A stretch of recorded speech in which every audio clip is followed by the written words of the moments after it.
জুবিন গাৰ্গক হেৰুৱাটো আমাৰ কাৰণে দুৰ্ভাগ্য, কিন্তু সোণাপুৰত কিছু সমষ্টিত আমি সমাধিস্থল আৱিষ্কাৰ কৰা এইটো মোৰ কাৰণেও এটা সৌভাগ্য কথা বুলি মই ভাবোঁ। কাৰণ ঠাইডোখৰ সোণাপুৰ হ'ল কমাৰকুছি, আমাৰ এতিয়া হাতীমূৰা নহয় জানো।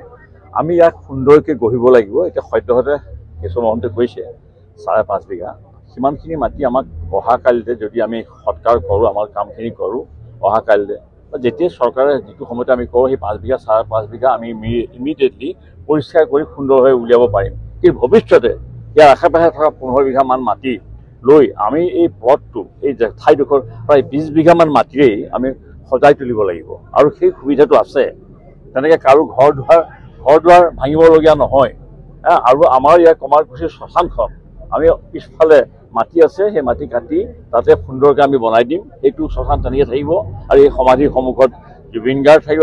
স্থানীয় ৰাইজেও ভাল পাব আৰু অসমৰ মানুহ এইফালে অহা যোৱা কৰিলে হাজাৰ হাজাৰ মানুহৰ ইয়াত ৰৈ পেলাই জুবিন গাৰ্গৰ সমাধিত সেৱা কৰি চাকি বন্তি জ্বলাই যাব পৰা ব্যৱস্থা হ'ব। খুব সহজ হয়, ভিতৰলৈ সোমাই যাব নালাগে।